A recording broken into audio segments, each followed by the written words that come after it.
Clara's life was a careful balance of success and exhaustion. On the surface, everything seemed perfect. A high-paying job in the city, a sleek apartment, and a handsome husband named Mark. They were the picture of a modern, successful couple. But Clara felt increasingly invisible in her own life.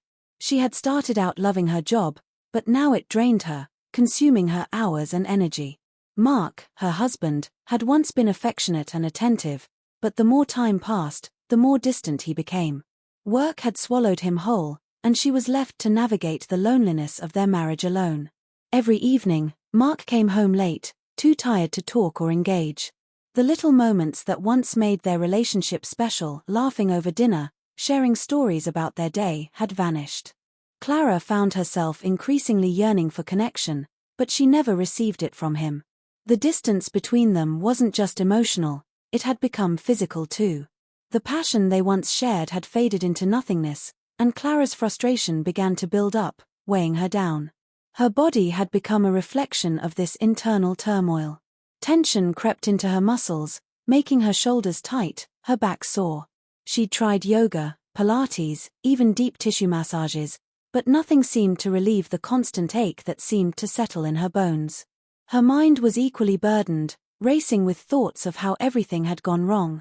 She was tired of the endless cycle of work, of feeling ignored, and of pretending everything was fine when it clearly wasn't.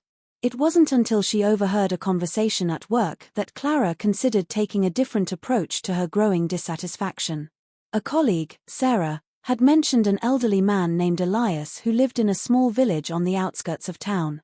Sarah spoke highly of him, saying that Elias wasn't just any massage therapist, he was known for his unique ability to heal not just the body, but the soul. The idea of something so simple, yet profound, intrigued Clara. She had nothing to lose at that point. Maybe a change of pace was what she needed, or maybe this old man could offer her the relief she'd been desperately searching for. The decision to visit Elias felt impulsive, but Clara couldn't ignore the nagging feeling that perhaps she was meant to find something there, something that would help her understand herself better and, maybe, give her the clarity she so desperately needed in her crumbling marriage. She decided to take a leave from work and make the journey. At this point, she wasn't sure what to expect, but she hoped it might offer some sense of peace. The next morning, Clara left her apartment with a sense of resolve. She packed a small bag, just in case the journey took longer than expected, and set out towards the village. It was an hour's drive, but the moment she left the city behind, the tension in her shoulders seemed to ease, just a little. The rolling hills and quiet, wooded roads filled her with a kind of tranquility that she hadn't felt in months. The contrast between the busy city and the peacefulness of the countryside was stark. It was exactly what she needed: space, quiet, and time to think. As she approached the village, Clara noticed how small and simple everything seemed. The buildings were humble, and there was a certain charm to the old stone cottages. Elias's home, however, stood out with its ivy-covered walls and large windows that seemed to welcome the outside world in. It felt timeless, as though it had always been there, offering solace to anyone who needed it. When Clara knocked on the door, it was Elias who opened it. His face was weathered with age, but his eyes were warm and kind.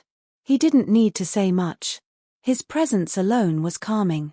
He motioned for her to come inside, and Clara followed, grateful for the quiet comfort of the home. The air smelled faintly of herbs and oils, and the soft light filtering through the windows made the space feel like a sanctuary. It was a stark contrast to her cluttered apartment and chaotic life. Elias led her to a small room where the massage would take place. There was no rush, no pressure to explain herself. His silence was not uncomfortable, it was as though he was giving her space to open up in her own time, if she chose to do so. Clara had no idea what she was walking into, but something in her gut told her that this was what she needed. She took a deep breath and tried to release the thoughts of her marriage, her career, and the life she'd been living. For the first time in a long while, Clara allowed herself to just be present. Elias didn't ask her any questions as he began his work. His hands were firm but gentle, his touch skillful and deliberate. As he worked on her shoulders, Clara felt a strange warmth spread through her, and for the first time in months, she could feel her body beginning to relax. The tension in her muscles, the knots she'd been carrying for so long, started to dissolve. She had expected it to be a purely physical experience, but the longer the massage went on, the more she felt a deep sense of emotional release.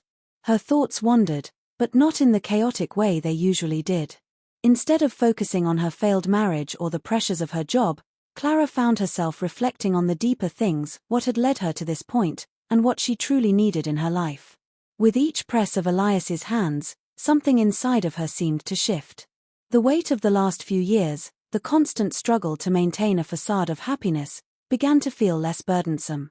It wasn't just the physical relief that Clara felt, it was as if she had been given permission to let go of everything she had been holding on to.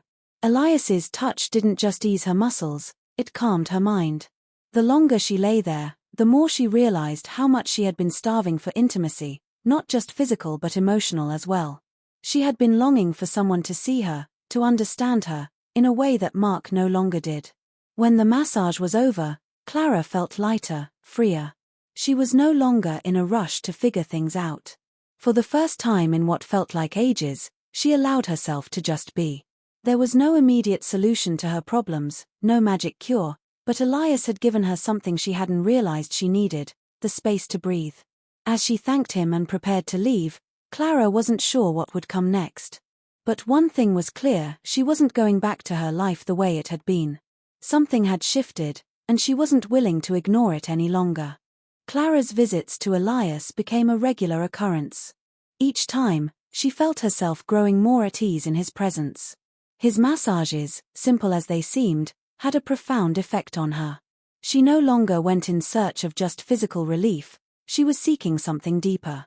Elias's hands, strong yet gentle, seemed to touch more than just her sore muscles. With every session, she could feel him peeling away layers of stress, revealing a vulnerability she hadn't realized was there. She didn't talk much during the sessions.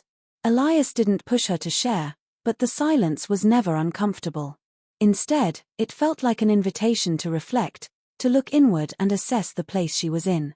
Clara's mind often drifted to her marriage, to the disconnection she felt with Mark. She had tried for so long to make their relationship work, but the intimacy was gone. They hadn't truly connected in months, maybe longer. She had become so used to the emptiness between them that she had started to accept it as normal. With Elias, it was different. Though he never spoke of her marriage directly, his presence was calming. She found herself confiding more in him than she had in anyone in a long time. He never judged, never pushed her for answers. He simply listened with a quiet understanding. Clara began to realize how much she had missed that kind of attention. She hadn't felt truly heard in years. The more time she spent with Elias, the more her frustrations with Mark seemed to rise to the surface. The more she thought about it, the more Clara questioned whether she could continue in a marriage where she felt invisible. Mark's indifference was suffocating. He came home late, ate dinner in front of the TV, and fell asleep on the couch. His work consumed him, and Clara had become nothing more than a roommate, a bystander in a life she didn't recognize. She remembered when they used to laugh together, when they would share their thoughts and dreams, when Mark would actually see her. But that man seemed to have disappeared, replaced by someone who barely acknowledged her presence. One evening, after another massage session with Elias, Clara returned home to find Mark absent again. He had left a note saying he'd be working late. The coldness of the note, the lack of any real communication, stung more than it should have. She sat down at the kitchen table, the room suddenly feeling emptier than ever before. She looked at the empty chair across from her, remembering a time when they used to share meals, share moments, share life. The loneliness pressed against her chest, making it hard to breathe. She thought of Elias's touch, how it had comforted her, and how she felt seen in a way she hadn't felt in years.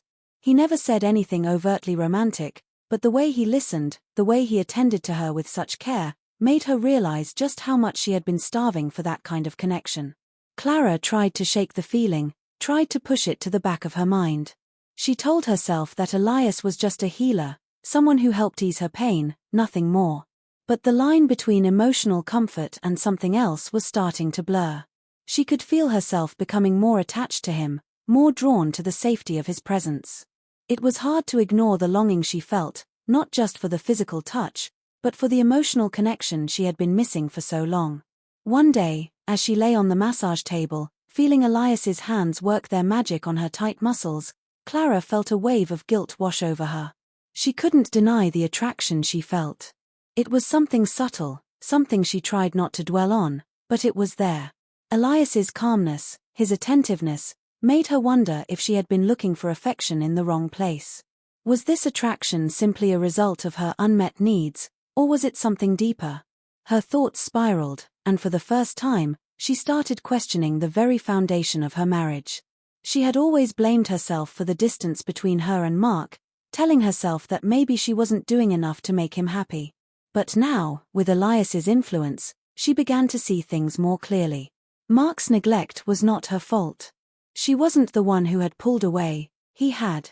And now, she realized, she was the one who had to face the truth. Her emotional needs were not being met, and maybe they never would be. The guilt she felt for thinking about Elias in such a way lingered, but it also brought clarity. Her growing attachment to Elias wasn't just about the comfort he provided, it was about something deeper, a desire to feel valued, to be seen, to be loved. And Mark, despite all their years together, wasn't giving her that. Clara began to feel conflicted. She didn't want to hurt Mark, but the emotional gap between them had become too wide to ignore. Elias, with his calm demeanor and nurturing touch, had brought something out in her that had been dormant for far too long, the desire for real connection.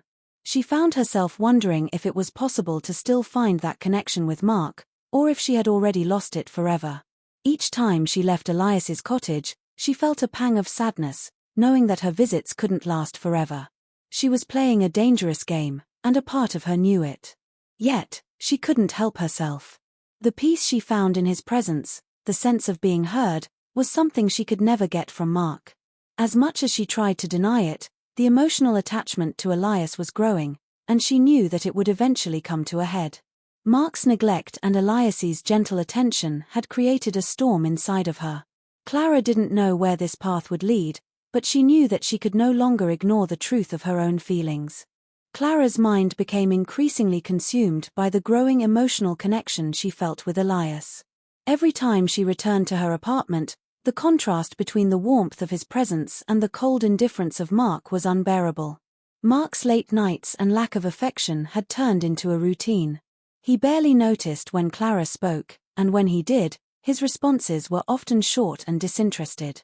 The love they once shared had faded into an obligation, and Clara began to wonder if it had been gone longer than she realized.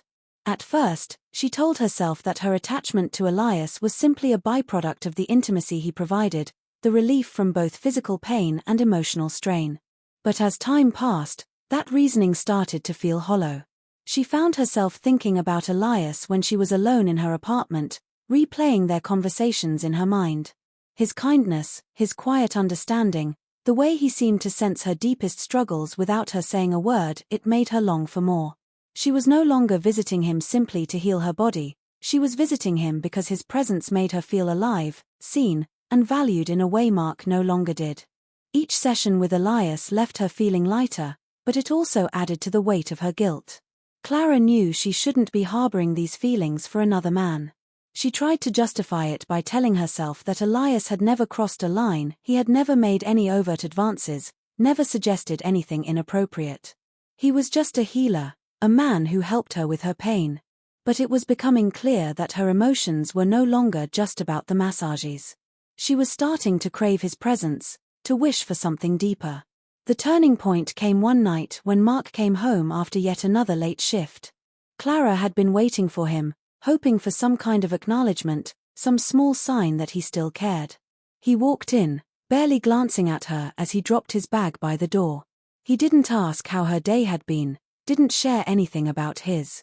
There was no warmth, no affection, just an unspoken distance between them. Clara felt the frustration bubbling up inside of her. She had been patient for so long, convincing herself that things would get better, that Mark would eventually snap out of his work obsession and see her again. But he hadn't. He wasn't coming back to her. He had already checked out, and now Clara was stuck, watching the life she had built with him slowly disintegrate. She had been waiting for a sign, but no matter how many times she gave Mark the benefit of the doubt, he never showed up for her. As she sat at the kitchen table that evening, Her mind wandered back to Elias. The feeling of being cared for, of being listened to, of being desired, even in a quiet, unspoken way, was something she hadn't felt in so long. It was starting to dawn on her that Elias wasn't just a comfort, he had become a lifeline. His massages, his soothing words, and the way he listened to her without judgment had filled a void that Mark had left wide open. Clara wasn't sure when the line between gratitude and attraction had blurred, but she couldn't ignore it anymore. She had been trying to convince herself that she was just seeking comfort, but the truth was harder to face. She was emotionally attached to Elias, and the more she tried to push it away, the more it consumed her thoughts. The touch of his hands, the way his presence made her feel, there was an intimacy in it that she hadn't realized she was missing. Her internal struggle became unbearable. On one hand, there was her loyalty to Mark, the vows she had taken, the life they had built together. On the other, there was the undeniable pull she felt toward Elias. She knew what she was doing was dangerous, but the temptation to explore the connection with Elias was growing stronger with each passing day. He never pressured her, never made any advances, but the emotional connection was undeniable, and Clara couldn't help but wonder if he was feeling it too. One afternoon, as she lay on the massage table once more, Clara closed her eyes, trying to clear her mind. Elias's hands were firm on her back, working out the knots that had formed over the weeks. But this time, as she lay there, Clara couldn't ignore the feelings stirring within her. She had been coming to him for relief, but now she wanted more. She was no longer just seeking solace for her aching body, she was searching for something deeper, something that felt like the emotional intimacy she had been deprived of for so long. When the session ended, Elias gently helped her sit up. He didn't speak immediately, allowing her the space to process whatever thoughts had come up. Clara felt the pull to say something, to admit to herself what had been building inside of her for weeks. But she didn't. Instead, she smiled faintly, thanking him for his care, and left the room feeling a mix of confusion and yearning. The truth was inescapable now. Clara was beginning to realize that she had already crossed a line, even if it hadn't been physical. She was emotionally invested in Elias, and the gap between her and Mark had widened beyond repair. Every day she spent with Mark felt like a repetition of the same disheartening routine. There was no affection, no connection, only the growing awareness that she was living in a marriage that no longer fulfilled her. Clara couldn't stop thinking about Elias, and it terrified her. She was walking a dangerous path, and deep down, she knew that whatever happened next would change everything. But for the first time in a long while, she felt like she was beginning to understand herself. The clarity that Elias had helped her find was not just physical, it was emotional, it was freeing. It was terrifying, but it was also the truth she could no longer deny. She knew she had to make a decision soon, whether to confront Mark, to face the truth about her marriage, or to confront what she was starting to feel for Elias. Either way, she couldn't keep living in this limbo. Something had to change.